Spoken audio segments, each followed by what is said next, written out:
ባቢሎን ደራሲ ዶክተር ክብረአብ ፍሬ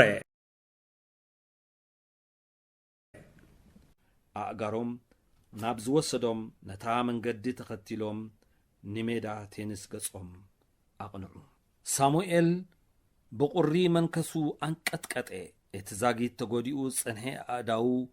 ብቐጸሊ ኣቐንዘዎ። መዓናጥኡ ብጥሜት ኣጉረምረመ። ከይደቀሰ ነዊሕ ስለ ዝገበረ ኸዓ ኣብቲ ባሕሪ ከሎ ድቃስ ክጠልሞ ድለየ። ድቃስ እንተጠለሞ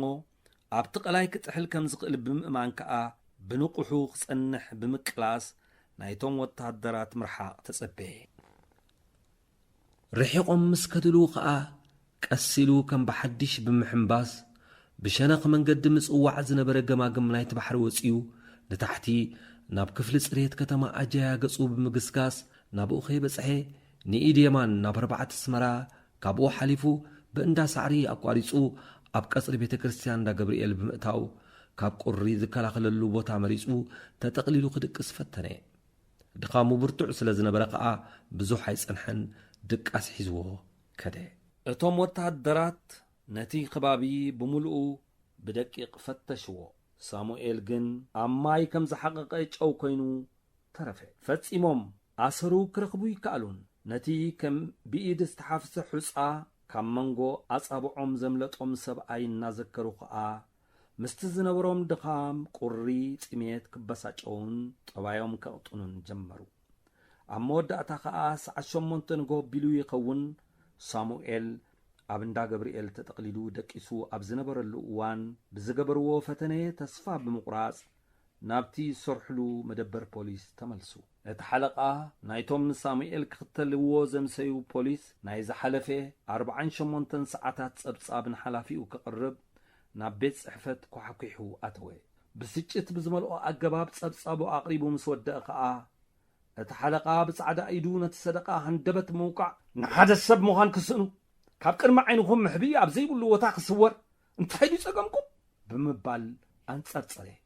ቀጺሉ ኸዓ እንታይ ኢልና ኢና ሕጂ ኸነመኽኒ በለ። ኣይተሓዙለይ ዳ እምበር ናይ ሰብዚ ጌጋ ወይ ከዓ ገበን ክርዳእኒ ይከኣልን። ብፖሊስ ክሳብ ክንዲዚ ለይትን መዓልትን ትህደነሉ ክንረኽቦ ስለ ዝጸገመና ኸዓ ክነመኽንየሉ ዝድለየሉ ምኽንያት እንታይ ኮንኮን እዩ በለ እቲ ሓለቓ። ስምዓኒ እሞ ከምዚ ዝኣመሰለ ሕቶታት ምቕራብ ናትካ ስልጣን ኣይኮነን። ዝተኣዘዝካዮ ኩሉ ብዘይሕቶ ምፍጻም ብዛዕባ ወታደራዊ ስነ ስርዓት ናይ ዝፈልጥ ዝኾነ ይኹን ወታደር ግቡእ ይመስለኒ። ነዚ እዩ ኸዓ ብግቡእ ክትርዳእ ዘሎካ። ዝኾነ ኮይኑ ኣብ ስራሕካ ቁሩብ ጽፈት ከም ጻልካ እንተ ደኣ ኽኢሉ ሓደ ሓበሬታ ክበካ እየ በለት ሓለቓ ኩራ ብዝተሓወሶ ኣዘራርባ። ቀጺሉ ኸዓ እዚ ሃላኽ ከሪኤካ ዝወዓለን ዝሓደረን ሰብኣይ ምሁር እዩ። 2 ቆልዑ ዝነበርዎ በዓል ሓዳር በዓል ንብረትን እዩ። ኣዝዩ ንጡፍ ምኩር ተጋዳላይ ከም ዝነበረ ኸዓ እዩ ዝንገረሉ።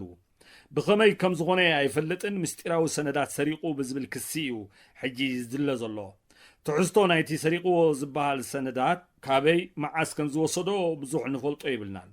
እዞም ብህፁፅ ኣብ ትሕቲ ቁፅር ክውዕል ኣለዎ ኢሎም ዝእዝዙ ዘለዎ ሓያላት ሰበስልጣን ብምዃኖም ነቲ ምስጢር ናይቲ ሰነድ ካብ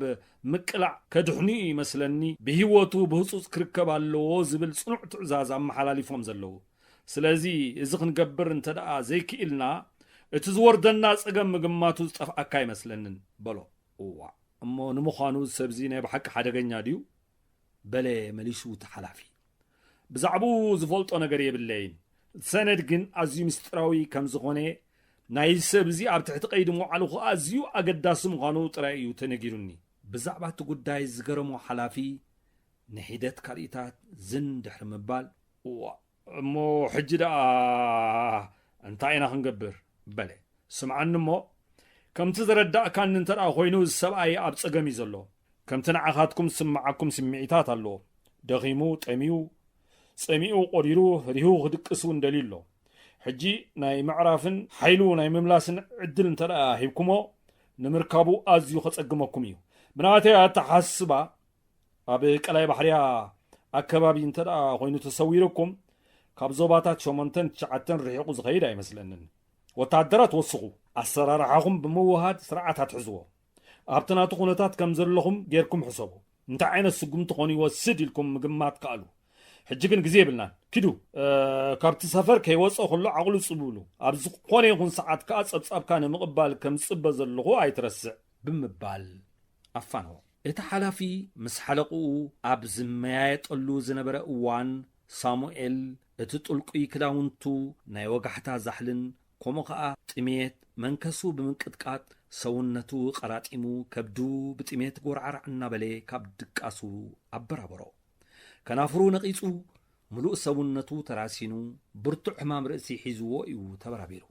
ابتي دقيسلو زنبره قصري ناي بيت كريستيان زحدرو حيالو لمنتو نيروم يوم ببقوانونا مصو تساليميوم زخدو قصر مؤمنان ونوحدات اينورون نحيدات كالإيتات نتي أبكبابي زنبره من قصقاسات مستعذبه قا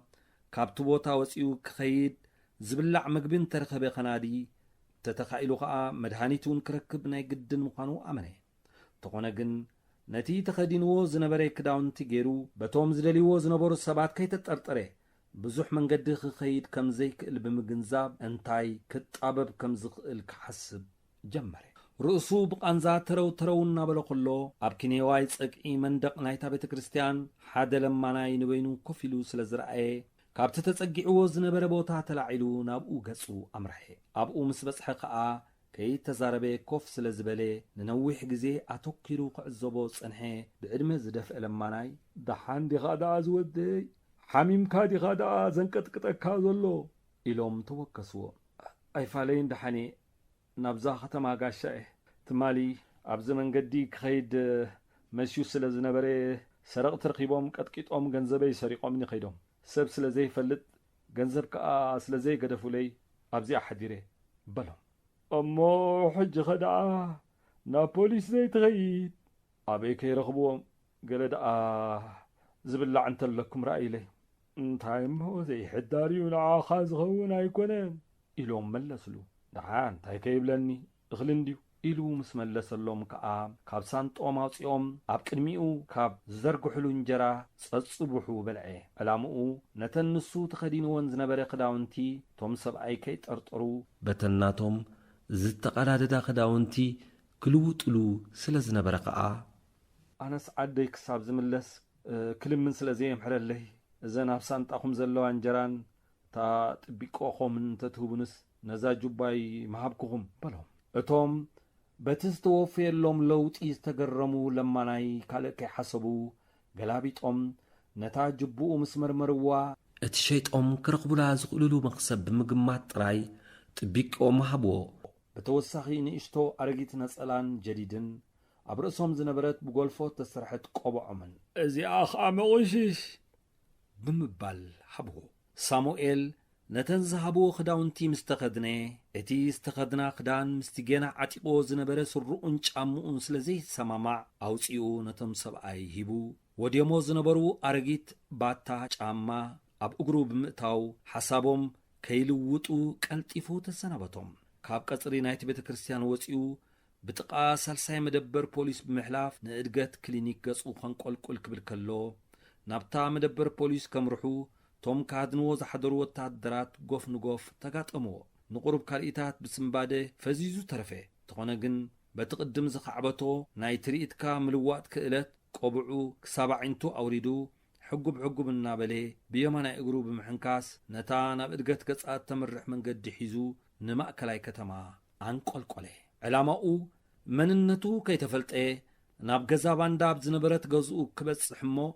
أكلاتو أبوعي ما يدحل مئلاخ كداونتو قيرو عدن ترأرخيبو خاء نتي كوسدو زغر كتسأل سقومتي كدم موسان نقرب ساعتات كدكس نيرو أبتقى بيت تمرتيني عرب كومينيتي مسبس حقن أبتخبابي هندبت حنت مكينا مسيا دو دحر مبال كاب أزز زليلوم زورد وتعدرات مزاق الجابت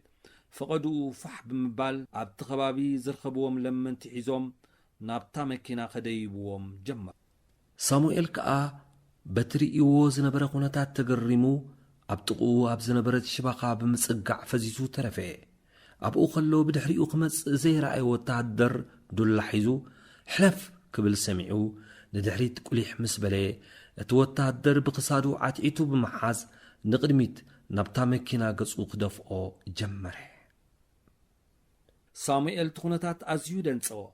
ስለምንታይ ከም ዝድፋእ ዝነበረ ግን ክበርሃሉ ኣይከኣለን ክጻረር ኢሉ ኣፉ ክኸፍት ምስ ቀረበ ከዓ እቲ ወታደር ንሕና እኮ ባእኻትኩም ብለመንቲ ሞ ኺልና ሕለፍ እየ ዝብለካ ብምባል ነቲ ዝረስዖ ተኸዲንዎ ዝነበረ ክዳውንቲ ስለ ዘዘኻኸሮን ኣለባብስኡ ብምዕዛብ ኣብታ ሽዑ እዋን ከም ለማናይ ተቖፂሩ ከም ዝድፋእ ዝነበረ የፈለጠ ብድሕሪኡ ከዓ ብዘይ ምቅዋም ከይተደፍአ ናብታ መኪና ደይቡ ንስቶም ካልኦት ለመንቲ ናብ ማይ ተመናይ ናብቲ ብልማድ ምዕቆ ብድኻታት እናተባህለ ጽዋዕ ዝነበረ ዓብዪ ገዛ ኣእተውዎ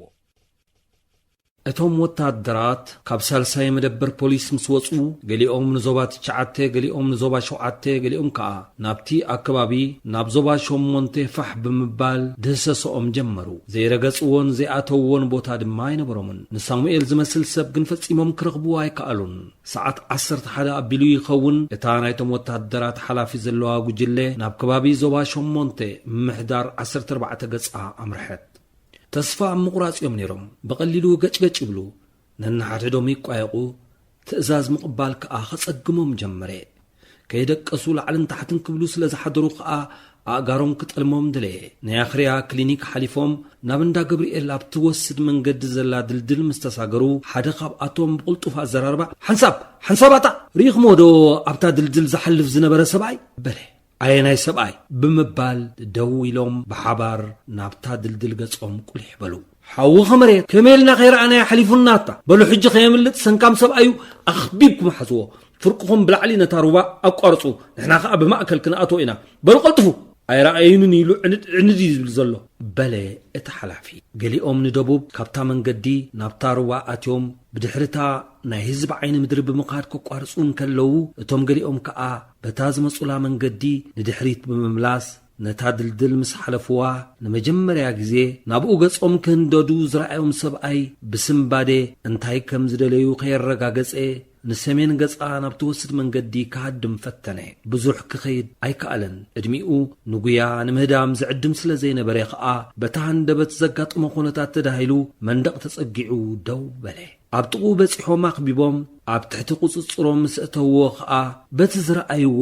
ደንጾም ንዓዒንቶም ከኣምንዎን ኣይከኣሉን እቲ ሰብኣይ ተኸዲንዎ ዝነበረ ክዳውንቲ ነዘን ዝሓለፋ 3 መዓልታትን ለይትን ክወፃን ከኣትዋን ክሪእዎን ዝቐነዩ ክዳውንቲ እነይረን እቲ ተኸዲንዎን ዝነበረ ሰብኣይ ግን ሽማግሌ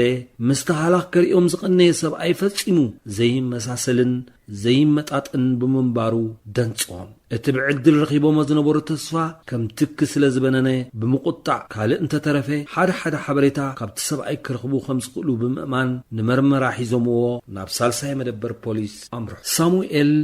ምስ 8 ካልኦት ለመንቲ ኣብ ድሕሪት ናይ መኪና ምስ ደየበ ኮፍ ክብሉ ተኣዚዞም ክልተ ወታደራት እናሓለውዎም ንማይ ተመናይ ገጾም ንምዕቆብ ድኻታት ተበገሱ ድቃስን ዕረፍቲ ምስኣንን ብቑዕ መግቢ ዘይምርካብ ምስቲ እንዳላዓለ ዝመጽእ ዝነበረ ረስንን ሕማም ርእስን ጸላዕላዕ ክብሎ ጀመረ ተደፊአ ተጸቒጠ ኢሉ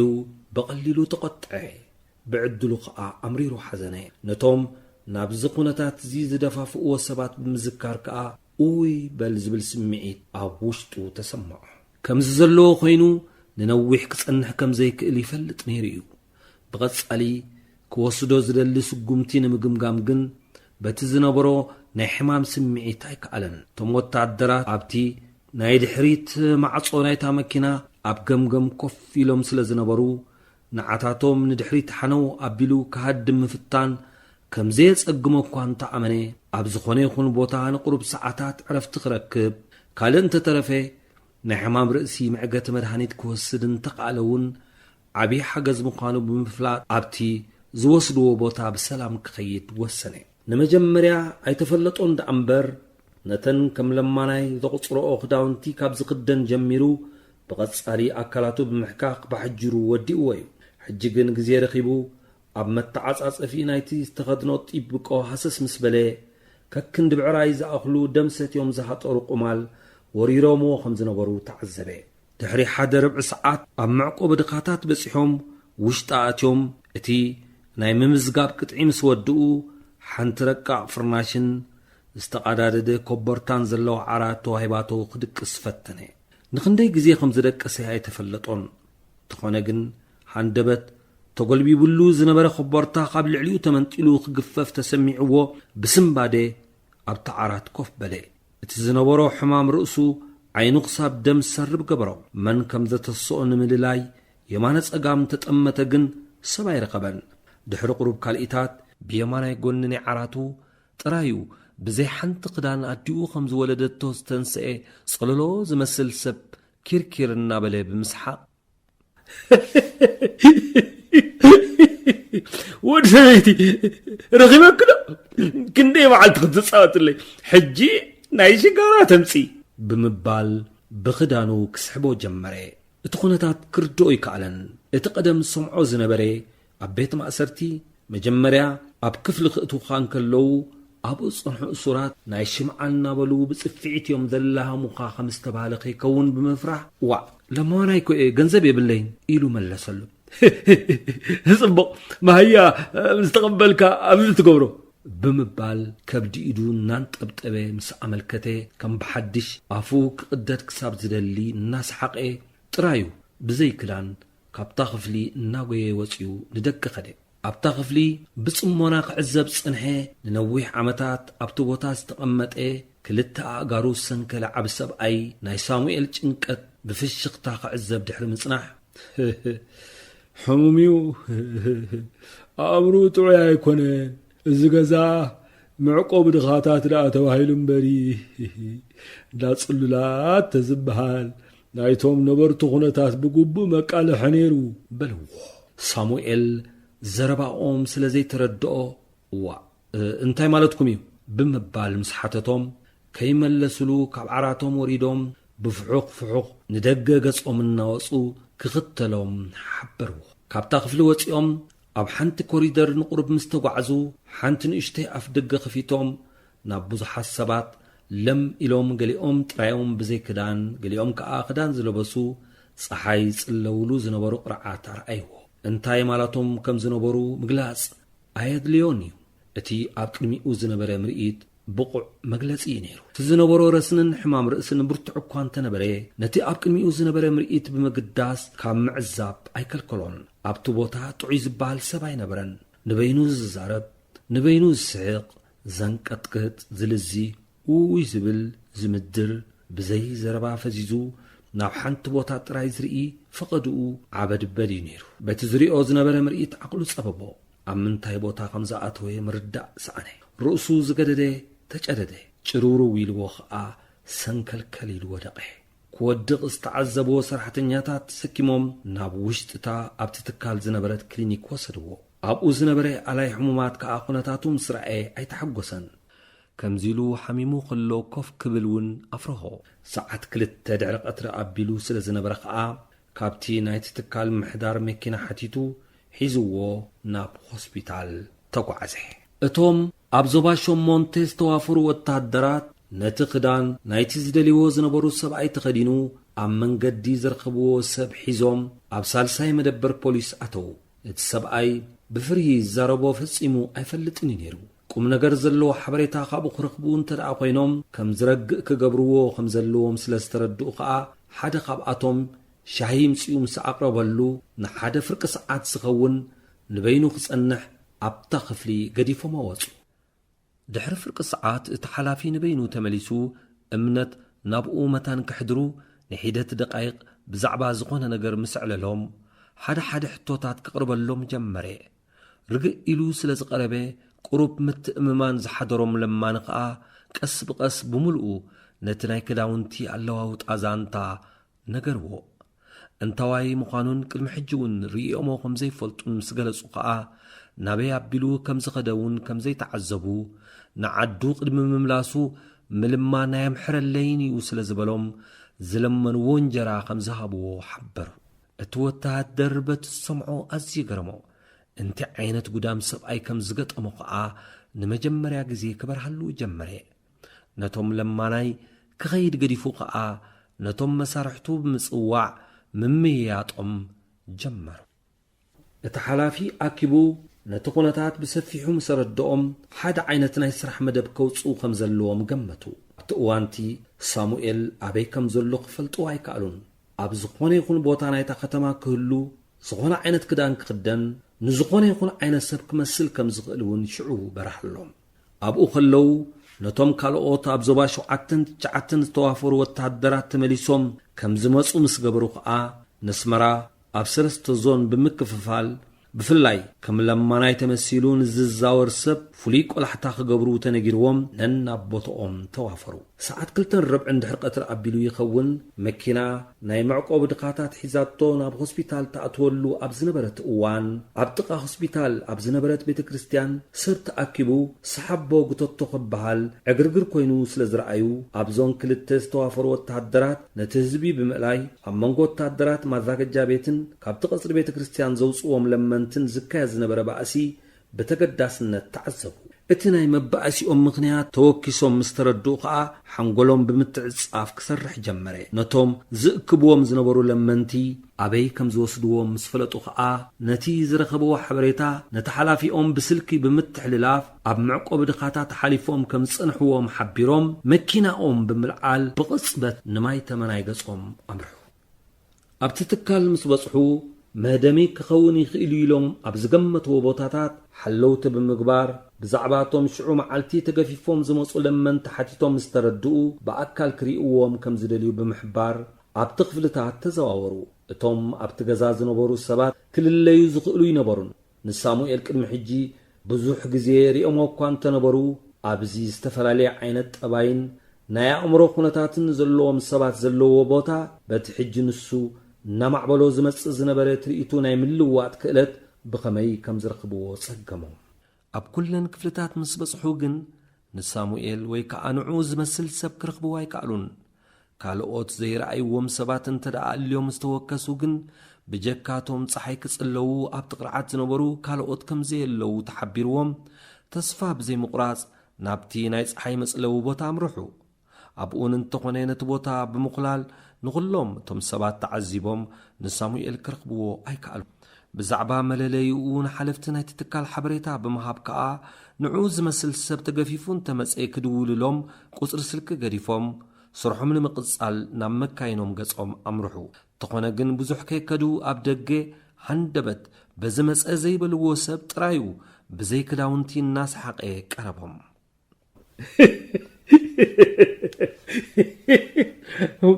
ወዲ ሰበይቲ ረኺበካ ዶ ክንደይ መዓልቲ ክትፃወተለይ ሕጂ ናይ ሽጋራ ተምፅእ ብምባል ከዓ ኢዱ ዘርግሓሎም ንሳቶም በቲ ዘይተጸበይዎ ኩነታት ብምስንባድ ፈዚዞም ተረፉ ዝብልዎ ጠፊእዎም ነናሓድሕዶም እናተጠማመቱ ደው ምስ በሉ ከዓ ኣብ መደያይቦ ናይቲ ትካል ኮፍ ኢሉ ፀሓይ ጽሎ ዝነበረ ኣካለ ስንኩል ኣንታ ግደፎም እንዶ ኣብ ስራሕ እኮ እዮም ዘለዉ ብጀካ እዛ ዘረባ እዚኣ ዶ ካልኣይ ትፈልጥን ኢኻ በሎ ናብኣቶም ገጹ ብምምላስ ከዓ ንዝረኸቦ ሓድሽ ሰብ ከምኡ እዩ ዝብል ኣንተበይ እውን ንሓደ ካብቶም ዝኣትዎ ሓደስቲ ለመንቲ ከምኣ ኢሉ ካብ ድቃሱ ብስምባደ ተሲእዎ እዩ ብዘይ ልቢ ብዘይ ሕማሙ ብፅሕዎ ክሳብ ዝወድቑ እኮ እዩ ገይርዎ በሎም ብድሕሪ እዚ ትሕሙም ከምታም መጻጽኡ እንዳሰሓቐ ሓዲግዎም ንውሽጢ ገጹ ኣተወ ንሳቶም እውን ብዘይ ዘረባ ናብ መኪኖኦም ገጾም ኣምርሑ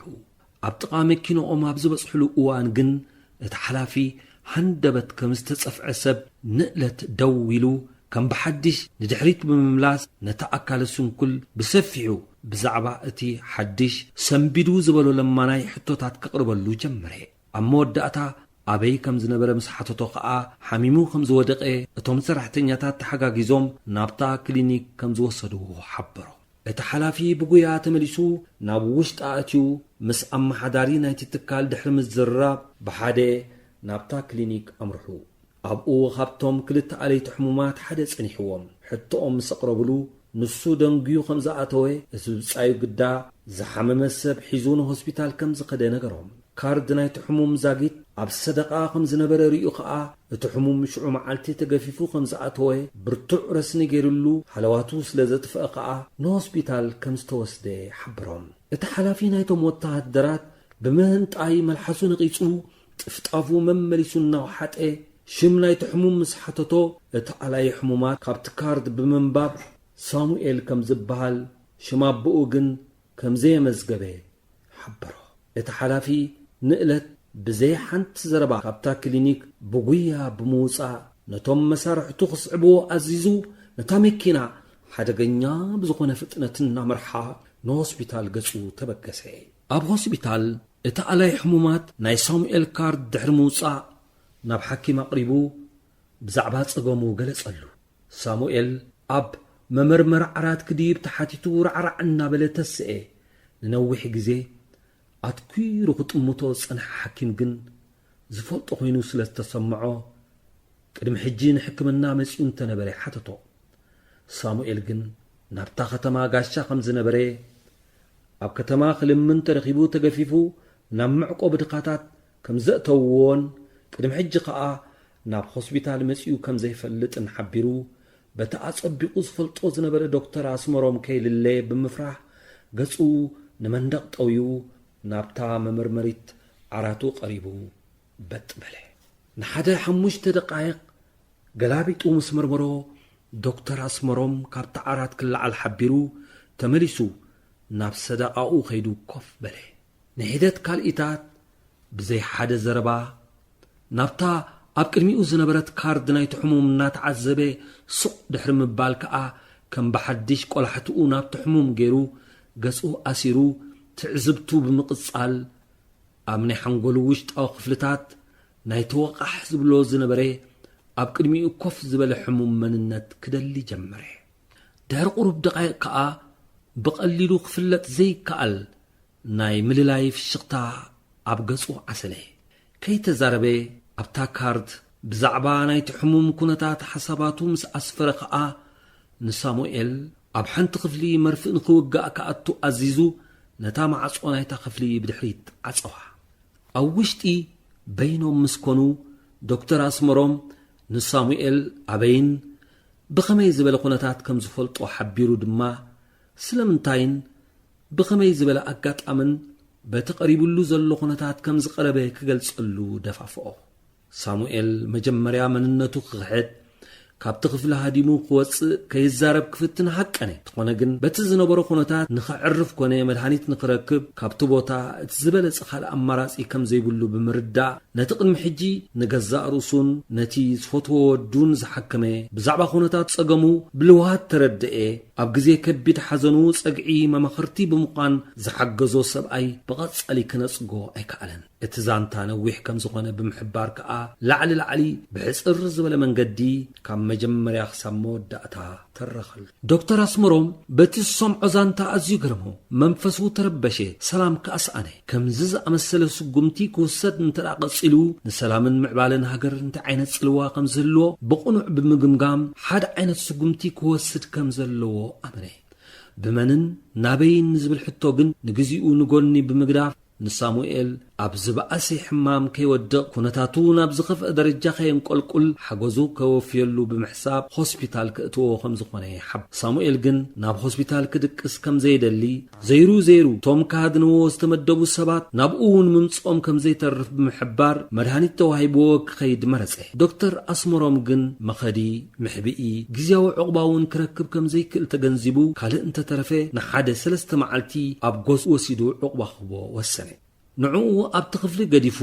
ነቲ ዘምፅኦ ኣላይ ሕሙማት ረኺቡ ሆስፒታል ክድቅስ ስለ ዘለዎ ገዲፍዎ ክኸይድ ሓበሮ ንሳሙኤል ሕክምና ከም ዝወድአ ሰብ ካብታ ክፍሊ ወፂኡ ኣብ ጥቓ ናይታ ሆስፒታል ብሕቲ ፋርማሲ ክጸንሕ መኸሮ ብድሕሪዚ ነታ ሓጋዚቱ ኣላይቲ ሕሙማት ምስቲ ሕሙም ስርሑ ከም ዝወድአ ሰዓት 3 ስለ ዝኾነ ግን ቡን ሰትዩ ክሳብ ዝመጽእ ንሳውን ዕረፍቲ ክትገብር ሓቢርዋ ካብታ ክፍሊ ወፅእ ኣብ ደገ ከዓ ግዜ ከየጥፍአ መኪኑ ኣልዒሉ ንሳሙኤል ኣብ ጥቓታ ፋርማሲ ረኺቡ ሒዝዎ ክወፅእ ኣብ ኣፍ ደገ ሆስፒታል ምስ ሓንቲ ክትኣቱ ዝተቃረበት ናይ ፖሊስ ላንድሮቨር መኪና ጎፍ ንጎፍ ተራኸቡ ንቑሩብ ካልኢታት ንስኻባ ንስኻ እንድሕሪት ተመለስ ዝብል ቆላሕታ ምስ ተለዋወጡ ከዓ እታ ናይ ፖሊስ መኪና ቀዲማ ዝያዳ ናብታ ኣፍ ደገ ኣትያ ስለ ዝነበረት ዶክተር ኣስመሮም ንድሕሪ ድሕሪት ክምለስ ተገዲዱ ኣሕለፋ ሳሙኤል ኣብታ ላንድሮቨር ዝነበሩ ወታደራት ንእለት ተኣለለዮም ርእሱ ዝሓክኽ መሲሉ ገጹ ብኢዱ ብምሽፋን ምስ ኣሕለፎም ከዓ ንዶክተር ኣስመሮም መንነቶም ገለጸሉ እቲ ሓኪም ብዕድሎም ብምግራም ብናህሪ ካብቲ ቐጽሪ ናይቲ ሆስፒታል ወፂኡ ኣብ ዞባ 4 ካምቦቦሎ እናተባህለ ጽዋዕ ቦታ ዝነበረ ገዝኡ ወሰዶ ኣብኡ ንበይኑ ስለ ዝቕመጥ ከዓ ካብ ክዳውንቲ ሓንቲ ቅያር ብምሃብ ኣካላቱ ተሓጺቡ ክቕይር ነታ ሰራሕተኛኡ ከዓ ምግቢ ክትቅርበሉ ምስ በልዐ ከዓ ኣብታ ናይ ኣጋይሽ መደቀሲ ክተንጽፈሉ ሓበራ ብድሕርዚ ካብ ሆስፒታል ምውፅኡ ከይፍለጥ ብቕልጡፍ ተመሊሱ ኣብ ጥቓታ ኣብ ቀጽርታ ሆስፒታል እትርከብ እንዳሻሂ መኪንኡ ደው ኣበላ ኣብታ ደቂቕቲኣ ከዓ ካብ ከባቢ ክፍሊ ተመላለስቲ ሕሙማት 4 ወታደራት ምስታ ትሕግዞ ኣላይት ሕሙማት ናብ እንዳሻሂ ገጾም ክመጹ ተዓዘበ ኣብ መኪንኡ ምስ በጽሑ ከዓ እታ ኣላይት ሕሙማት ዶክተር እዚኣቶም ወታደራት ፖሊስ እዮም ብዛዕባ ሓደ ሕሙም ሓበሬታ ደልዮም መጺኦም ኢላ ኣፋሊጣ ሓዲጋቶም ከደት ዶክተር ኣስመሮም ብፍርሃት ካብ መኪንኡ ወፂኡ ተጸጊዑ ደው ብምባል እንታይ ምኽሕግዘኩም ኢሉ ሓተተ ሓኪም ግዚኹም ከነሕልፈልኩም ኣይምፈቶናን ግን ዝንደልዮ ዘሎና ሰብ ኣዝዩ ሓደገኛ ብምዃኑ ኣብ ትሕቲ ቀይዲ ክውዕል ኣለዎ ስለ ዝተባህለ እሞ ካብ ምዕቆብ ድኻታት ሓሚሙ ናብዚ ምምፅኡ ስለ ዝተሓበረና ኢና መጺና በሎ እዋ ሎሚ ናይ ዝረኣናዮም ሕሙማት ካርድ ኣብቲ ናይ ሕሙማት መርኣይ ክፍሊ እዩ ዘሎ ስለዚ ናብኡ ንኺድ እሞ ካርዱ ክንሪኦ ብምባል መኪኑ ዓፂዩ ኣብቲ ዘላት ሓዲግዋ ምስቶም ወታደራት ናብቲ ክፍሊ ተመላለስቲ ኣምርሐ እንታይ ጸጎሙ ሰባይ ሓደገኛ ከዓ ኢልኩሞ እንታይ ዲገይሩ እዋ ንሕና እቲ ዝገበሮ ገበን ኣይንፈልጦን ኢና እንተኾነ ሓደገኛ ስለ ዝኾነ ኣብ ትሕቲ ቀይዲ ክኣቱ ኣለዎ ብምባል ትእዛዝ ስለ ዝተሓላለፈልና ኢና እንደልዮ ዘለና ኢሉ መለሰ እቲ ሓላፊ ወታደራት መን ድዩ ነዚ ዝእዝዝ ስርዓትን ሕግን ተመርኪስካ ደይኮነን ትእዛዛት ዝመሓላለፍ በለ ተረፍ ሕርቃኑ ከይተፈለጦ ካብ ዝግብኦ ንላዕሊ ሓሳባቱ እናገለጸ ህዋ ንሕና መን ክእዝዝ ከም ዝግብኦ ይንፈልጥን ኢና ነዚ ሰብኣይ ዝግን እንተኾነ ብህይወቱ እንተ ደኣ ዘየለ ግን ብሙቱ ኣብ ትሕቲ ቀይዲ ክውዕል ከም ዘለዎ እዩ ትእዛዝና ስለዚ ነዚኣ ምትግባር ጥራያ ናይ ሕጂ ስራሕና ኢሉ መለሰ እቲ ብኣተሓታትታ ናይቲ ሓኪም ቁሩብ ዝተገረመ ሓላፊ ናይቶም ፖሊስ ዶክተር ኣስምሮም ነቲ ዝሰምዖ ዝነበረ ታሪክ ክቕበሎ ኣጸገሞ እንታይ ዓይነት ኣሰራርሓ ከም ዝኾነ ክርድኦ ኣይከኣለን እንተኾነ ግን ሳሙኤል ኣብ ብርቱዕ ንህይወቱ ዘስግእ ኩነታት ከም ዝነበረ ተረድኦ እዚ ከዓ በቲ ናይቶም ዝሃድንዎ ዝነበሩ ሰባት ዝውሰድ ስጉምቲ ጥራይ ዘይኮነስ በቲ ሕጂ ዘለዎ ተወሳኺ ሕማምን ላዕልን ታሕትን ክብል ክሃድም ክሕባእ ዕረፍቲ ክስእን ኣብ ኣካላቱ ዘምጽኦ ጉድኣት ኣተሓሳስቦ ምስቲ ብቐጻሊ ዝተሓናነቆ ዝነበረ ሕርቃን ዘድልዮ ተወሳኺ ዘረባታት ከይውፅእ ብምፍራሕ ከዓ ነታ ዝተረፈቶም ሓጻር መንገዲ ከይተዛረበ ስቕ ኢሉ ኣሕለፋ እቶም ወታደራት ህንጡያት ንሳሙኤል ክረኽቡ ዝተዋህቦም ግዜ እናተወድኦም ይመጽእ ስለ ዝነበረ እዩ ከዓ ዝመስል ጸርጸር እዮም ዝብሉ ነይሮም ኣብታ መምርመሪት ክፍሊ ምስ በጽሑ ከዓ ቶም ሰለስተ ኣብ ደገ ተሪፎም ተሓላፊኦም ምስ ዶክተር ኣስመሮም ንውሽጢ ኣተወ ኮፍ ምስ በሉ ዶክተር ኣስመሮም ነቲ ዝፈልጦ ዝነበረ ኩነታት ኣብ ገጹ ኸይረኣየ ናይቲ ዝደልይዎ ዝነበሩ ሕሙም ሽም ካብቲ ሓላፊ ብምሕታት ነታ ኣላይት ሕሙማት በቲ ዝሓበርዎ ሽም ዝተመዝገበ ካርድ ክተቕርበሉ ኣዘዘ እቲ ካርድ ምስ ቀረበሉ ከዓ ዘንብብ ዘሎ ብምምሳል ንሒደት ካልኢታት ምስ ሕለፈ ወወወ ሳሙኤል ዝበሃል ሕሙም ካብ ምዕቆብ ድኻታት መጺ ነይሩ ሕማሙ ክሳዕ ክንዲዚ ዘተሓሳስብ ስለ ዘይነበረ ግን መድሃኒት ተዋሂብዎ ኸይዱ በለ ንምዕቆብ ድኻታት ተመሊሱ ርግጸኛ ዲኹም ዶክተር ንሕና ናበይ ከም ዝተመልሰ ኣይፈለጥናን ካብዚ ግን መድሃኒት ተዋሂብዎ ከም ዝወፀ ኢና ንፈልጥ ኢሉ ከም ብሓድሽ መለሰ ዶክተር እቲ ሓላፊ በቲ ብቐጻሊ ዘጋጥሞ ዝነበረ ኩነታት ብምግራም ካልእ ተወሳኺ ዘረባ ከይተዛረበ ቴሌፎን ክብዎ ሓቲቱ ናይ ምዕቆቢ ድኻታት ቁፅሪ ስልኪ ካብ 97 ብምርካብ ናብቲ ትካል ደወለ ነዊሕ ግዜ ድሕሪ ዝወሰደት ጽቢት ከዓ ነቲ ዝተቐበሎ ሰብ ናይ ሳሙኤል ምምላስን ዘይምምላስን ምስተወከሶ ነቲ ኣብታ ክሊኒክ ዝነበረ ኣላይ ሕሙማት ሓቲቱ ክሳብ ሽዑ ሳሙኤል ይኹን اتحزو زغد على حمومات كم زي مصق سلا زحبرو ناب دكتور اسمروم كي تملسي وتهدراتو حزو ناب معقوب دقاتات قصو تاندده ام معقوب دقاتات مسبصحو جن نتزاقيت بسيحو كخون اللو يلوم زقمتو على حمومات يقون نصاموئيل كرقبو اي كالون نتي ابوس انحيب عالترا على حمومات مستوكس وجن كساب شعو كم زي تملسو الركا كسألهم كاب هوسبيتال تملسوم كم زخدو تحبيرنا ايو نابيد اخ اللي يخلو بلت حلافي صرصرنا بلي ابي مخ اللي يدعى تامكينا ارغيتيا تدعى زي ابياتهم سي كموصيوم ግን ከዓ ሰዓት 4 ስለ ዝሓለፈ እቲ ብጻይ ካብ ስራሕ ዝወጸሉ ግዜ እዩ ናይ ምሸት ስለ ዝመሃር ከዓ ብኡገሩ ከይዱ ከይከውን መለሰት على حمومات ብግርህና እቲ ሓላፊ ናይቶም ወታደራት ግን ሕሙም ኣብ ጽርግያ ሓዲጉ ኣበይ እዩ ዝኸይድ ነቲ ካብ ዝትካል እዚ ብሓላፍነት ዘውፅኦ ሕሙም ከይመለሶ ፈቐድኡ ደርቢዎ ክኸይድ ከመይ ድዩ ኣሰራርሐኹ